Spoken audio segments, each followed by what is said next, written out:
Bonjour à tous et bienvenue à ce webinaire sur l'ACV. On attend les derniers retardataires. Je vous propose de commencer d'ici 2 petites minutes. À tout de suite.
Bonjour à tous. Merci d'être aussi nombreux pour assister à ce webinaire sur l'analyse de cycle de vie, donc l'ACV. Avec nous aujourd'hui, on aura Angèle et Basile, qui sont tous les deux experts ACV RSE chez Altopy. Moi-même, je suis Nicolas, cofondateur d'Altopy. Donc aujourd'hui, on va donc discuter de ce sujet-là. Sachez que ce webinaire sera disponible en replay ensuite sur notre site internet et sur notre chaîne YouTube. Pendant tout le webinaire, vous pouvez poser vos questions directement dans le chat. On se chargera d'y répondre. Et pour les questions sur lesquelles on n'aurait pas le temps de répondre, on vous apportera une réponse un peu plus tard par email. Par ailleurs, un sondage va être lancé, un petit sondage rapide pour connaître un peu mieux votre positionnement par rapport à ce sujet technique. N'hésitez pas à y répondre.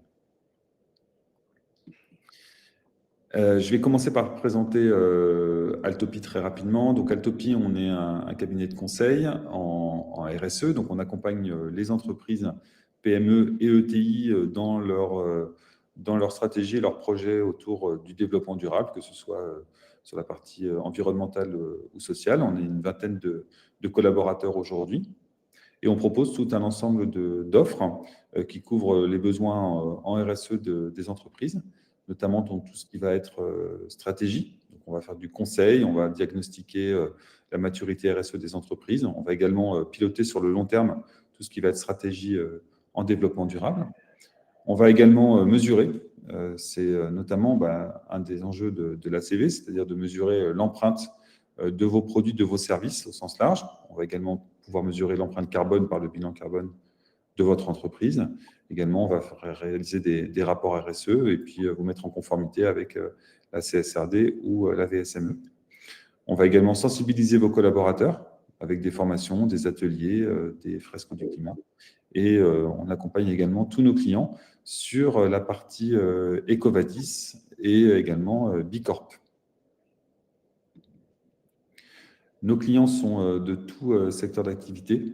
On va travailler donc aussi bien dans l'industrie, dans tout ce qui va être télécom, informatique, le BTP, l'énergie, ou même tout ce qui va être transport. Des clients donc de toute taille, basés essentiellement en France, donc avec des entreprises PME, ETI. Aujourd'hui, on a à notre actif plus de 300 clients, entreprises qui travaillent avec Altopi dans leur projet RSE. On va tout de suite commencer. Je vais passer la parole à Basile. Bonjour à tous, merci d'être présents avec nous ce midi pour parler d'analyse du cycle de vie.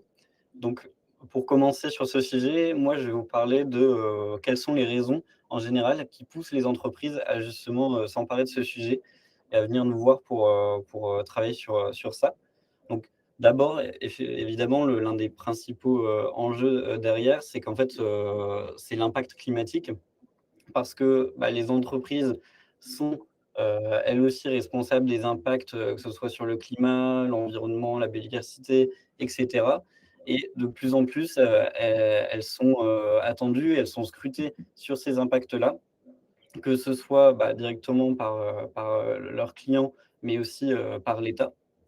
Et donc justement, par rapport aux clients, il y a tout un enjeu de communication autour de l'analyse du cycle de vie, que ce soit les clients, les particuliers, qui de plus en plus, dans leur démarche de consommation responsable, ils vont avoir envie d'avoir justement ces indicateurs, ou en tout cas des manières de hiérarchiser les différents produits auxquels ils font face et qu'ils peuvent consommer.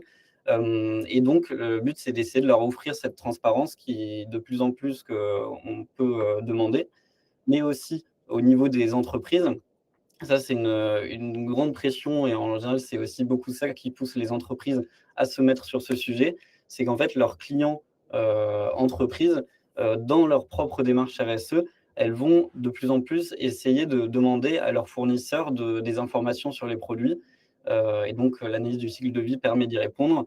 Et enfin, il y a aussi le service public qui, on pense souvent au levier réglementaire, entre guillemets, de l'État qui va venir réglementer au niveau environnemental. Mais il y a aussi le levier directement de la consommation du service public. Et ça passe justement par, encore une fois, un peu plus de transparence sur les produits pour essayer d'éviter de se mettre hors de certains marchés publics.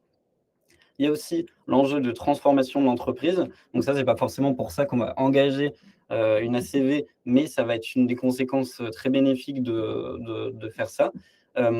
C'est qu'en fait, la démarche d'éco-conception et du calcul de l'analyse du cycle de vie, ça permet de faire quelques chamboulements au sein de l'entreprise qui sont en général très positifs parce que ça mobilise beaucoup d'acteurs et c'est toujours dans une optique d'optimisation.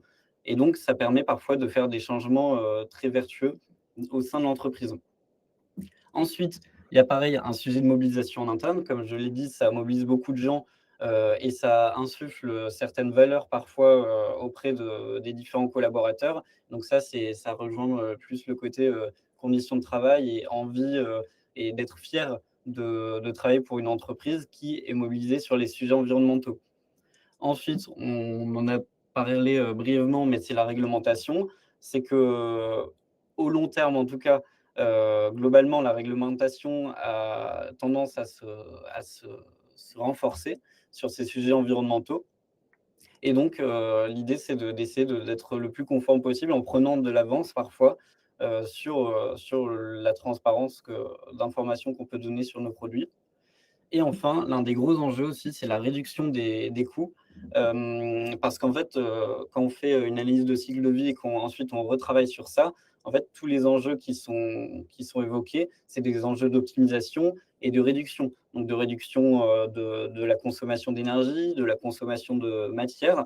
Et donc tout ça, ça permet en général de faire une grande baisse des coûts au niveau de la production de son produit. Donc maintenant qu'on voit pourquoi on peut se lancer sur ces enjeux-là, on va voir comment justement, quels sont le cadre normatif de l'analyse du cycle de vie et un peu d'essayer de définir et de cadrer, ce que c'est. Donc au niveau, des normes ISO, il y a 2 normes, qui cadrent un peu, l'analyse de cycle de vie, qui sont les normes ISO 14040 et ISO 14044. Et donc globalement, pour simplifier, l'ISO 14040, ça va donner un peu le cadre conceptuel, la méthodologie assez globale derrière l'analyse de cycle de vie. Tandis que l'ISO 14044, là, ça va être beaucoup plus précis. Ça va vraiment parler plus au niveau des procédés et de la méthodologie précise, concrète. Au niveau des exigences que ces normes impliquent, on en a relevé 5.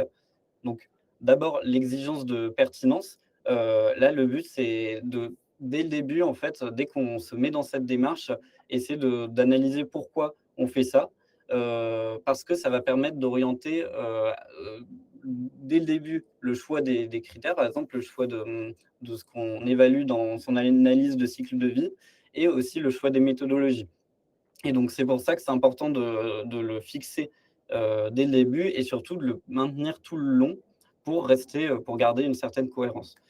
Ensuite, il y a la complétude. Donc ça, c'est l'idée d'essayer de ne rien laisser de côté quand on fait le calcul de son ACV, même si parfois ça peut paraître très complexe et qu'il peut y avoir des données manquantes. Le but, c'est d'essayer d'être le plus global, même si c'est pas non plus, faut pas forcément être exhaustif sur tous les points. On le verra juste ensuite. Ensuite, il y a l'exactitude. Donc, essayer au moins de sourcer très bien chacune de ces données. Encore une fois, l'analyse de cycle de vie, c'est vraiment très global et donc il pourra y avoir des informations manquantes. Et dans ce genre de cas, en fait, tout ce qui compte, c'est qu'on reste bien transparent. Donc, c'est la quatrième exigence. C'est que c'est pas grave. Je parlais de la complétude et de l'exactitude. Parfois, c'est pas possible d'être à 100% carré sur tout ça. Mais en fait, l'enjeu, c'est que quand on n'est pas capable de l'être, et ben, on l'explique et on explique pourquoi et qu'est-ce que ça peut avoir comme impact sur nos calculs. Et enfin, la dernière exigence, c'est la cohérence. Donc je parlais de la pertinence au début. En fait, c'est d'essayer de rester, cohérent tout au long du processus pour faire en sorte que, ben, le choix des méthodologies et cetera, il soit, cohérent et donc en fait plus simple et plus abordable et plus facile à comprendre. Ensuite, sur, l'ACV, en fait, tout l'intérêt de l'ACV, c'est que c'est une approche, multicritère et donc il y a énormément de critères qui existent sur lesquels on peut évaluer son produit. Alors évidemment, il y en a qui reviennent, énormément. Donc par exemple, les critères de changement climatique et de consommation d'eau, c'est en général assez compliqué de s'en passer. Mais même on peut parler, des critères de raréfaction des ressources, d'eutrophisation de certains milieux, ce genre de choses.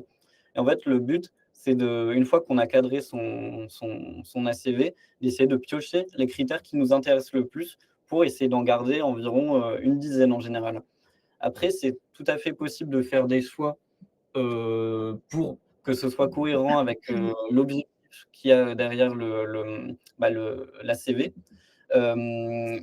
Et donc on peut avoir des orientations, par exemple, essayer d'être plus orienté au niveau impact sur la biodiversité ou au contraire de prendre des indicateurs qui font plus référence à la santé, par exemple, à la santé humaine ou même, des milieux. Et en tout cas, même si on a une certaine liberté au niveau du choix d'indicateurs, du choix de critères. Faut être aussi assez vigilant de prendre des critères assez, qui sont suffisamment parlants et d'autant plus quand on fait une ACV pour essayer de viser à avoir des scores parfois qui peuvent être assez codifiés et pour lesquels il faut, certains critères, précisément. L'autre avantage de l'approche, multicritère, c'est que, l'ACV, ça va avoir plein de critères sur les différentes étapes du cycle de vie. Et donc le fait d'avoir une approche multicritère, ça permet d'éviter d'avoir un effet, avoir un effet loupe, par exemple, sur, les émissions de gaz à effet de serre qui sont vraiment le critère le plus scruté et sur lequel il y a énormément bah, de, de ressources et on va dire de communication de la part de toutes les entreprises. Mais le souci, c'est que si on est tout le temps focus sur seulement ce critère-là, eh ben, on peut faire par exemple un bilan carbone et on va identifier un certain niveau d'émission, on va identifier comment on peut réduire les émissions au sein de l'entreprise. Mais le souci qu'il peut y avoir, c'est que même si on réussit à réduire ces émissions-là, eh ben, ça peut avoir un impact sur d'autres critères, par exemple sur la consommation d'eau ou sur l'usage de produits chimiques. Ce qui fait que même si en soi on a réussi à réduire les émissions de gaz à effet de serre, eh ben, ça peut avoir un impact pas si vertueux quand on prend l'image globale. Et donc ça, c'est le premier avantage de prendre une approche multicritère. Et aussi, dans le cas de l'ACV, ce qui est intéressant, c'est que comme on a vraiment toutes les étapes de l'ACV, eh ben, on va pouvoir, identifier des améliorations à faire sur une étape, mais sans le faire au détriment des autres étapes, en fait. Donc ça veut dire, par exemple, parfois on peut travailler sur son produit pour faire en sorte qu'au niveau de son utilisation, eh ben, ce soit beaucoup moins consommateur de ressources. Et sauf que des fois, ça peut se faire au détriment de la fabrication, par exemple, où du coup, ça va demander, l'extraction de matières, spécifiques. Et ben, au moins avec, l'ACV, on s'assure de ne pas faire de bêtises et qu'au global, on améliore l'impact, sur l'environnement. Et justement, donc je parlais de l'impact, enfin du bilan carbone, par exemple, et il y a aussi le carbone product.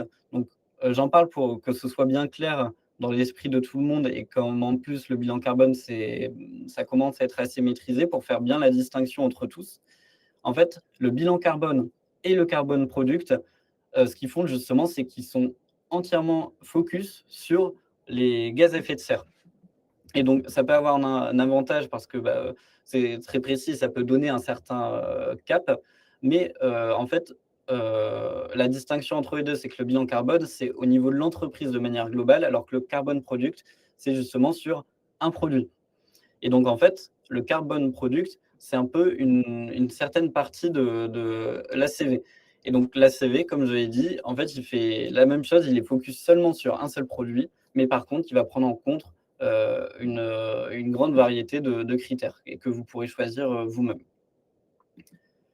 Donc voilà, c'est tout pour moi pour, ce début de présentation. Donc là, je vais vous laisser, avec Angèle, qui va vous présenter les différentes étapes, de l'ACV et qui va creuser encore un peu plus le sujet. Bonjour, du coup, je vais prendre la suite. Donc, on va commencer par voir les 4 étapes essentielles de la CV. Alors, c'est vraiment 4 phases obligatoires. Donc, la première est très importante, c'est cadrer la CV. Donc, c'est là où, en fait, on va définir l'objectif, le champ d'étude. C'est vraiment cette phase qui conditionne toute l'étude. On verra par la suite de façon plus approfondie. Après, on va voir l'analyse de l'inventaire du cycle de vie. Donc, c'est là où on va identifier vraiment tous les flux. C'est vraiment, en fait, c'est la phase de collecte des données. Après, avec ces données collectées, on va pouvoir calculer les impacts. Donc, en fait, on va associer des facteurs d'impact à chaque donnée. Et la dernière étape qui est importante aussi pour la CV, c'est comment après interpréter et communiquer correctement nos résultats.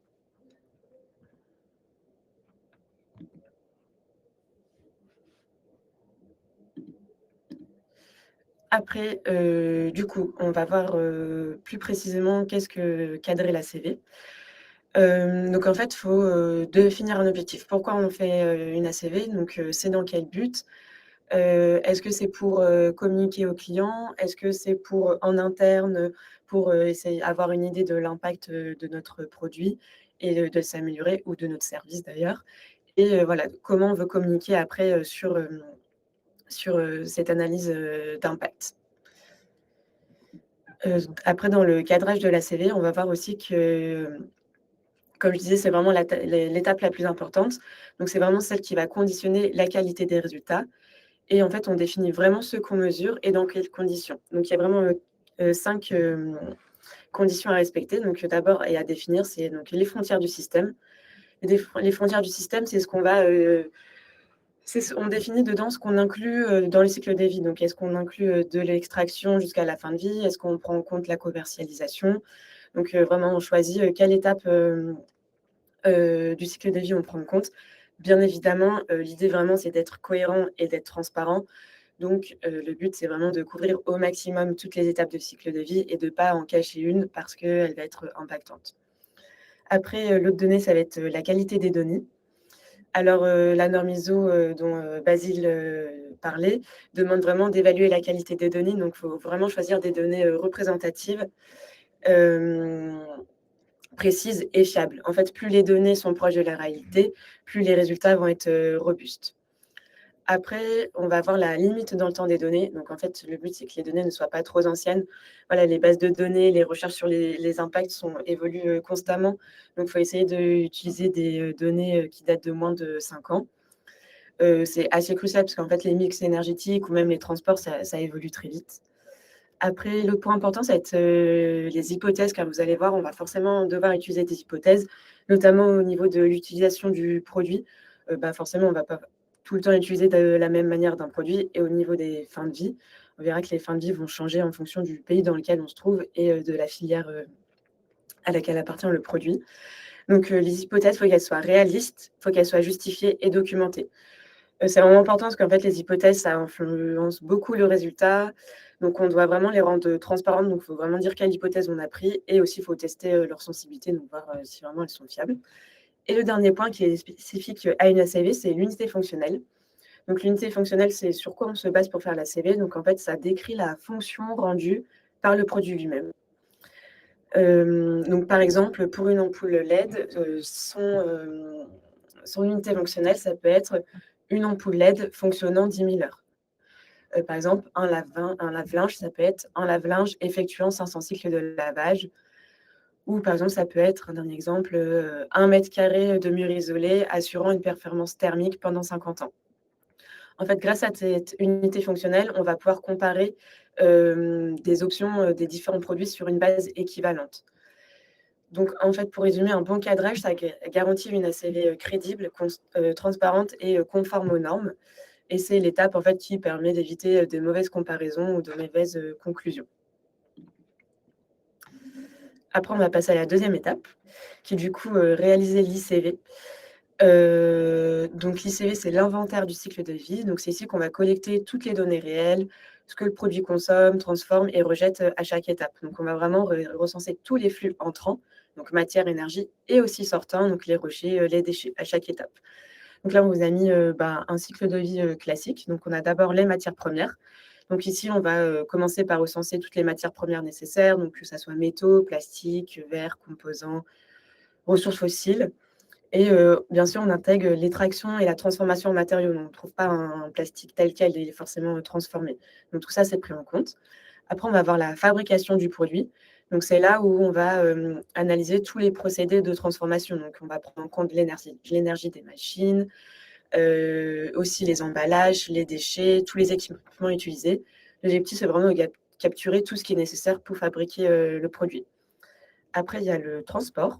Donc, on prend en compte tous les transports de toutes les matières, mais aussi des pièces détachées, des produits finis. Donc, le transport, en fait, il intervient réellement entre chaque étape. Donc, ici, on va préciser les distances et le mode de transport. Est-ce que c'est fait en avion, en bateau, en camion? Après, on a l'étape de distribution. Donc, ici, en fait, c'est la logistique. Donc, c'est la distribution jusqu'au client final. Et donc, ça va prendre en compte des étapes, par exemple, de stockage. Si notre produit, c'est un aliment frais, le stockage, ça va être fait dans des frigos. Donc, forcément, ça va utiliser de l'énergie. Donc, il y aura un impact. Après, on a l'étape d'utilisation. Donc, par exemple, si c'est un objet électronique, bon, dans l'utilisation, on va avoir de la consommation d'énergie. Parfois aussi, on va avoir de l'entretien. Voilà, si on doit nettoyer son produit, ça compte dans l'impact. Et aussi, on va prendre en compte, voilà, si on analyse notre produit sur une durée de vie de 30 ans, et sur 30 ans, il y aura sûrement peut-être de l'entretien ou des réparations à faire. Et pour finir, donc on a l'étape de fin de vie et de valorisation. Donc, c'est ici qu'on va modéliser qu'est-ce qui se passe après la fin de vie. Donc, est-ce que le produit est recyclé, incinéré? Est-ce qu'il est enfoui? Est-ce qu'il y a de la valorisation énergétique? Donc, cette étape, c'est importante, comme je disais, parce que vraiment, les scénarios, ils vont changer selon le pays et les filières. Après, l'autre étape, ça va être calculer les impacts. Donc là, avec toutes les données brutes qu'on a récupérées grâce à l'ICV, on va transformer ces impacts en impact environnemental vraiment mesurable. Donc, en fait, par exemple, chaque donnée qu'on a récupérée, on va les rattacher à un facteur d'impact qui sont aussi rattachés à l'unité fonctionnelle. Et une fois que toutes les données sont normalisées, on peut bien appliquer ce facteur d'impact. Et en fait, les facteurs d'impact, ce sont des coefficients qu'on retrouve des méthodes ACV, donc dans différentes bases, donc par exemple EcoInvet, Agribalise ou la base empreinte, et qui permet de transformer concrètement, par exemple, 1 kWh, quel est l'impact sur le climat ou quelle est sa consommation d'eau. Et le but, une fois qu'on a collecté tous ces impacts, c'est de récupérer un grand tableau, un peu comme ici, où, comme Basile avait bien expliqué à la première partie, c'est que ça permet d'avoir vraiment une vision globale des différents impacts, donc pas centré que sur le changement climatique. Donc ici, on a pris l'acidification, la consommation d'eau, à chaque étape vraiment du cycle de vie. Donc là, par exemple, dans cet exemple, on peut voir que l'étape de la matière première au niveau du changement climatique, ça va être impactant, mais par contre, au niveau de l'acidification et de la consommation d'eau, moins. Donc le but, ça va être, si on veut s'améliorer et concevoir plus son produit, ça va être, voilà, OK, c'est bien, on va essayer de diminuer l'impact du changement climatique sur la matière, mais il faut faire attention qu'en le diminuant, ça ne va pas augmenter l'impact de la consommation d'eau ou de l'acidification. Donc ça permet vraiment d'avoir une vision globale. Et la dernière étape, du coup, qui est communiquer. Du coup, une ACV, ça n'est pas juste un chiffre. Donc, pour être vraiment transparent et conformément aux normes, pour communiquer, il faut vraiment présenter les principaux paramètres de calcul qu'on a vus lors de l'étape de cadrage de l'ACV. C'est ce qui va permettre d'éviter le greenwashing et de permettre de comprendre vraiment les résultats, notamment si on veut comparer deux ACV. Donc, on prend en compte l'unité fonctionnelle, les frontières du système, comme on a vu, toutes les étapes de cycle de vie, lesquelles on a pris en compte. Il faut être aussi transparent sur les exclusions. Pourquoi on n'a pas pris certaines étapes ou certains flux? Est-ce que c'est parce que c'est minime l'impact ou est-ce que c'était dur à modéliser? En tout cas, il faut être transparent.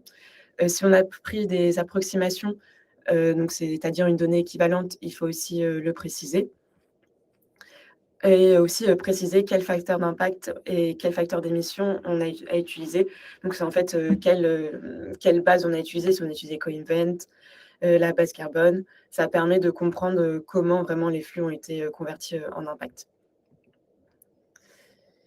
Et la dernière étape dans communiquer, c'est du coup vraiment faire attention quand on va comparer différentes ACV. Parce que comme vous avez vu dans l'étape de cadrage, voilà, ça peut vraiment différencier en fonction des étapes, des hypothèses, des frontières. Donc, quand on va comparer une ACV, ce n'est pas une seule vérité. Ça dépend vraiment de l'étape de cadrage et du choix méthodologique qu'on a fait.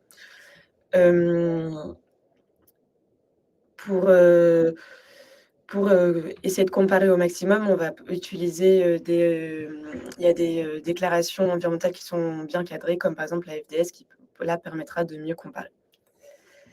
Maintenant, on peut passer à choisir son outil ACV. Du coup, comment choisir son outil ACV? Ça va être principalement un peu comme un bilan carbone. Donc, on peut utiliser un Excel en le modélisant ou un logiciel. On va retrouver un peu les mêmes avantages et désavantages au niveau du bilan carbone. L'Excel, pour un service ou un simple, c'est bien. Le logiciel, c'est peut-être trop complexe. Mais par contre, voilà, dès qu'on va avoir un service ou un produit complexe. C'est vrai que le logiciel, ça permet vraiment d'avoir une vue d'ensemble et d'éviter d'oublier des éléments. L'Excel, donc forcément, du coup, ça n'a pas de prix. C'est plus souple, on peut modifier et modéliser comme on le souhaite. Mais par exemple, comme je disais, voilà, c'était très important de mettre à jour ces facteurs d'émission. Il n'y a pas de mise à jour automatique et il n'y a pas de cadre méthodologique qui est ancré dans l'Excel. Donc, il faut vraiment avoir une grande expertise carbone et bien faire attention à suivre correctement la norme. Que contrairement au logiciel, donc par exemple Orki, là, il y a vraiment une validation méthodologique, donc on suit bien la norme comme il se doit. Par contre, forcément, faut payer une licence. Et il y a un peu un manque de souplesse, comme tout est déjà modélisé, mais ça permet quand même de bien prendre en compte tous les impacts et de pouvoir après de communiquer de façon correcte sur notre ACV. Pour que ça soit un peu plus concret pour vous, on va passer sur un exemple d'ACV avec un produit que tout le monde connaît. On va faire le cycle de vie d'un produit textile.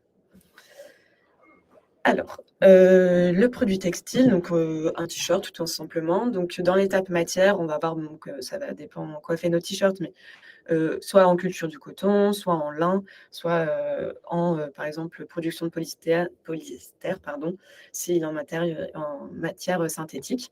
Après, on va y avoir l'étape de transformation avec la filature, le tissage, la teinture, la confection, la distribution. Et après l'utilisation, forcément, notre t-shirt, on va le laver, le sécher, le repasser. Et le fin de vie, une fois que si notre t-shirt est mis en décharge, qu'est-ce qui devient? Du coup, on va faire la première étape ensemble de cadrage. Comme on a bien dit que c'était une étape importante. Donc, notre objectif, ça va être d'identifier les impacts environnementaux majeurs sur un t-shirt. Et pour la suite, de pouvoir orienter des choix d'éco-conception avant de lancer notre production de t-shirts. Et du coup, pouvoir de communiquer de manière transparente à nos clients, voilà, montrer que notre t-shirt est éco-conçu. Donc notre périmètre, on dit qu'on va travailler sur un t-shirt adulte et qu'on va étudier toutes les phases, sauf la phase de marketing. Notre unité fonctionnelle, c'est un t-shirt porté 50 fois. Au niveau des frontières, on prend du berceau à la tombe, donc c'est-à-dire de l'extraction des fibres jusqu'à la fin de vie. Donc toutes les étapes, comme on a dit, vraiment sauf le marketing. Et les différentes hypothèses qu'on prend, on est forcément obligé de prendre des hypothèses, c'est qu'on va dire que notre t-shirt, on le lave après chaque portage et qu'il va être lavé à 30 degrés et qu'on estime que notre fin de vie, donc là, c'est des hypothèses, mais qui ont été documentées, voilà, la filière textile, on va estimer qu'on essaye de recycler 40%.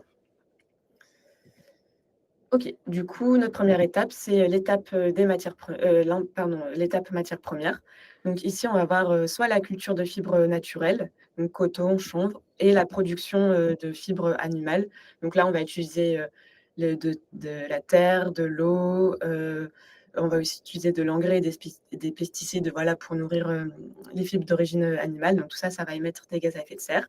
Si on est sur de la fibre plutôt synthétique, donc par exemple polyester ou élastane, on va avoir des émissions de gaz à effet de serre liées aux procédés industriels de chimie organique et voilà, l'utilisation de produits chimiques. Donc nous, qu'est-ce qu'on va récolter comme données? On va récolter la masse de chaque matière et l'origine des matières premières. Après, la deuxième étape, c'est l'étape de transformation.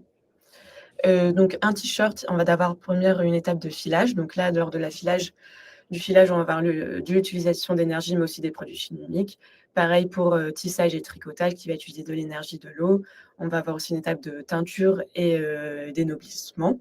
Donc, pareil, ça va utiliser de l'eau, de l'énergie. Ça va aussi émettre des rejets, donc on va avoir un traitement des eaux usées. Et forcément, il y a différents transports parfois entre chaque étape de fabrication, parce que le filage ne va pas être forcément fait au même endroit que la teinture. Donc, nous, on va prendre comme données les différents process, les différents pays dans lesquels c'est réalisé et les pertes, s'il y a des pertes en fonction des différentes étapes. Après, on a l'étape de distribution. Donc, il y a du transport, comme on a dit, entre chaque étape du cycle de vie. Parfois, on pense que ça va être l'étape la plus émettrice, mais souvent, c'est l'étape qui a le plus faible impact. Attention, on prend également en compte l'impact des emballages, donc vraiment de toutes les matières entrantes dans notre cycle de vie. Et du coup, là, les données qu'on va prendre en compte, c'est la masse des composants ou des produits transportés, la distance parcourue et par quel type de fret. Après, on a l'étape d'utilisation. Donc, c'est là où on a pris nos hypothèses. Donc, en fait, forcément, le lavage, le séchage des vêtements, ça va utiliser de l'énergie. Ça libère également des microfibres plastiques dans l'eau. Donc, on va voir si on n'a pas forcément sur l'acidification des océans et sur la consommation d'eau. Donc là, on va prendre en compte le cycle de lavage et l'énergie nécessaire au repassage d'un vêtement. Et la dernière étape, donc c'est l'étape de la fin de vie.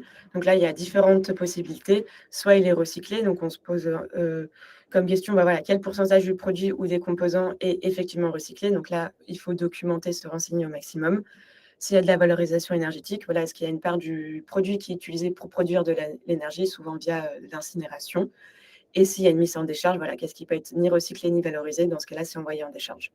Donc tout ça, ça a un impact et c'est calculé. Bien. Merci. Et quant à moi, je vais conclure en apportant un peu un angle sur l'éco-conception. Parce que l'ACV, ça a énormément d'avantages, comme on a pu le voir, et on peut avoir envie de faire une ACV pour plein de raisons.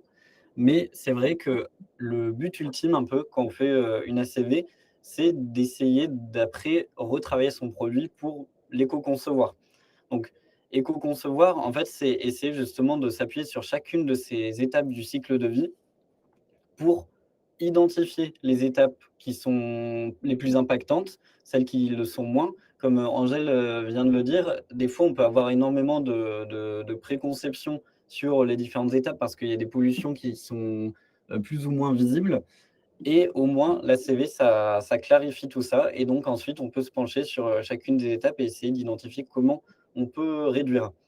Un petit point, souvent, particulièrement chez les moyennes ou petites entreprises, on ne pense pas forcément à faire l'ACV en amont ou pendant sa conception. C'est un réflexe qui est plus pris par les grandes entreprises parce que justement, en fait, ce qui se passe, c'est que l'avantage de faire une ACV au moment de la conception, une fois qu'on a déjà identifié un premier produit et comment on va le concevoir, enfin le fabriquer, si on intervient immédiatement pour essayer de réduire toutes les émissions, les impacts sur la biodiversité, etc., ça sera beaucoup plus simple pour réduire au maximum son impact. Alors que si on part juste d'un produit, comme ce qui est souvent fait chez les moyennes ou petites entreprises, si on part d'un produit qui est déjà fait, parfois ça peut amener à un peu plus de complications au moment de réduire l'impact. Donc voilà. Mais en tout cas, pour reprendre un peu l'exemple concret qu'avait suivi Angèle, on va voir comment ça s'applique de faire de l'éco-conception à ce niveau-là, donc pour un produit textile. Au niveau des matières premières, ça va être de faire le choix, par exemple, de fibres naturelles ou plus durables, ou même recyclées. Et par exemple, d'utiliser on parlait par exemple des engrais, etc., qui étaient utilisés lors de cette étape-là. Ça va être d'essayer de trouver une solution pour se fournir chez un fournisseur qui utilise moins d'engrais, par exemple, ou différents types d'engrais. Ensuite, il y a l'étape de fabrication. Donc là, c'est aussi sur cette étape qu'il y a un gros enjeu et qui a un peu un lien avec la fin de vie, notamment du fait de la réparabilité.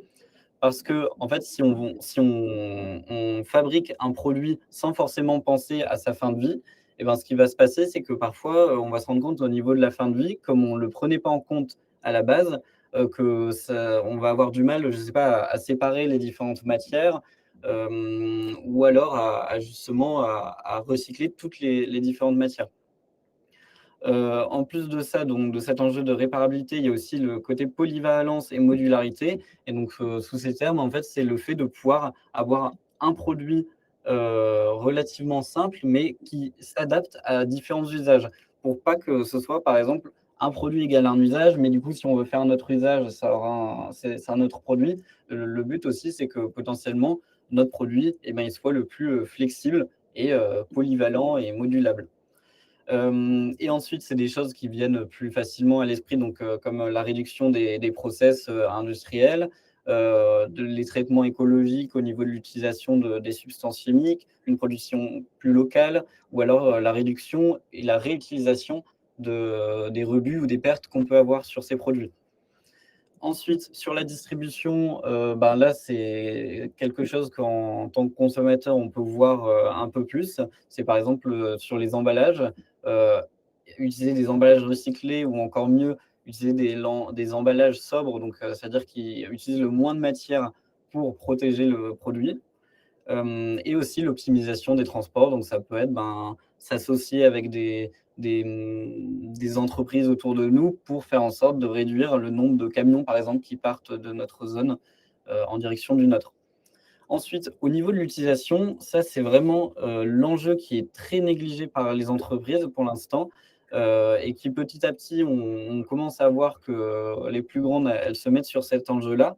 Mais en fait, de base, on pourrait penser que l'utilisation, ce n'est pas vraiment dans le scope de l'entreprise, notamment pour le côté textile, parce qu'on estime que c'est le consommateur qui gère lui-même son produit. Mais en fait, de plus en plus, on peut voir qu'il y a des marques qui peuvent commencer à conseiller les consommateurs, notamment par exemple sur la manière de laver. Donc, essayer de dire, bon, laver pas trop chaud, ou alors avec certains produits, pas trop de produits chimiques, etc. Et donc, qui font que ça peut créer déjà un lien entre l'entreprise et le consommateur, et en plus faire en sorte de modérer l'impact de l'utilisation. Et enfin, donc la fin de vie. Donc là, c'est aussi là qu'une grande partie des impacts peuvent se jouer. Donc, comme on l'a dit, il peut y avoir des filières de recyclage pour le textile, mais aussi ça peut être du réemploi, ce qui est en théorie encore mieux. Mais encore une fois, ça nécessite un peu de la création d'un lien entre l'entreprise et le consommateur pour que l'entreprise puisse dire au consommateur: ah au fait, les habits que vous avez achetés chez nous, ou peut-être même parfois les habits que vous avez achetés tout court, même si ce n'est pas chez nous, on va mettre en place, par exemple, des bandes de récupération. Comme ça, les clients, une fois qu'ils ne souhaitent plus porter l'habit, ils le ramènent. Et ça peut repartir dans un nouveau cycle directement. Et d'ailleurs, c'est pour ça qu'en fait, cette ACV, quand on parle d'analyse de cycle de vie, c'est souvent quelque chose de circulaire. Parce qu'en fait, le but, c'est qu'au moment de la fin de vie, plutôt que ce soit jeté et que ça sorte, entre guillemets, de la boucle, que ça revienne au niveau matière première, fabrication, etc. Et typiquement, tous les impacts qu'on peut avoir au niveau matière première ou fabrication, si on a un produit qui est très recyclable, ou encore mieux, très réemployable, tous ces impacts-là, ils vont être largement atténués, ils vont même être écartés si on arrive à directement repartir dans une nouvelle boucle. Donc voilà, merci pour votre attention. Merci beaucoup Angèle, merci beaucoup Basile. J'espère que ce webinaire vous a bien plu. Sachez que Altopy vous accompagne pour réaliser vos ACV, que ce soit de produits ou de services. Ça fait partie de nos missions. Donc n'hésitez pas à nous contacter si vous le souhaitez pour répondre à ces demandes-là. Un dernier petit sondage va vous être envoyé justement pour savoir si ça vous a, voilà, si vous souhaitez être contacté ou pas. N'hésitez pas. Nous proposons des webinaires très régulièrement, tous les mois en fait, voire des fois un peu plus. Le prochain webinaire sera sur le thème de la RGPD avec un partenaire qui nous accompagne. Donc n'hésitez pas à le suivre et à suivre donc sur les réseaux pour être informé de ces webinaires. Le webinaire présent sera disponible encore une fois sur notre site internet et sur notre chaîne YouTube. Un grand merci et bon appétit à tous. À très bientôt. Au revoir.